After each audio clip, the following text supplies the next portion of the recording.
திருச்செந்தூர் சுப்பிரமணிய சுவாமி கோவிலில் நடிகர் யோகி பாபு சுவாமி தரிசனம் செய்தார். சண்முகர், வள்ளி தெய்வானை உள்ளிட்ட சுவாமி சன்னதிகளில் நடைபெற்ற சிறப்பு பூசைகளில் கலந்து கொண்டு தரிசனம் செய்தார். அவருக்கு கோவில் நிர்வாகத்தினர் பொன்னாடை அணிவித்து வரவேற்றனர். இதனையடுத்து வெளியே வந்த யோகி பாபுவை சூழ்ந்து கொண்டு பக்தர்கள் செல்ஃபி எடுத்து மகிழ்ந்தனர். தொடர்ந்து செய்தியாளர்களுக்கு பேட்டி அளித்த அவர் ஜெயிலர் திரைப்படத்தின் 2ஆம் பாகம் நன்றாக வந்திருப்பதாக தெரிவித்தார். வெற்றிக்கு காரணம் முருகர் தான். நம்ம உழைப்பு தான். சரிங்களா? ரொம்ப எல்லாருமே நல்லா இருக்கும், எல்லாரும் சந்தோஷமாக இருக்கும், எல்லா மக்களும் ஒரு முறையை அடுத்தடுத்த திரைப்படங்கள் என்ன நடிப்பிருக்கிறீங்க? போயிட்டுருக்கோம். ஜெயலலிதா, மூக்குத்தி அம்மன், அப்புறம் சர்ஜா, விஜய் சார் போயிட்டு கண்டினியூ போயிட்டு.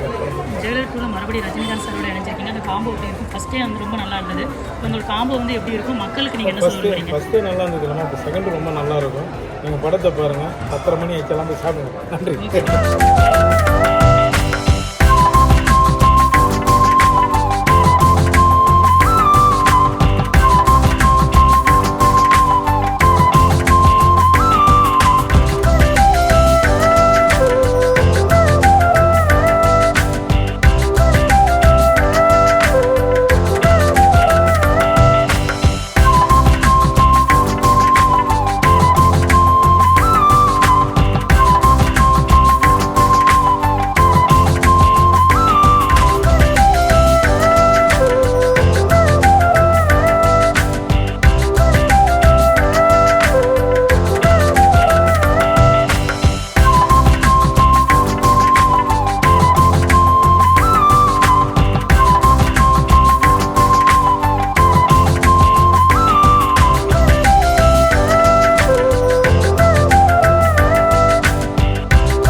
செய்திகளை உடனுக்குடனும் துல்லியமாகவும் தெரிந்து கொள்ள சப்ஸ்கிரைப் பண்ணுங்க.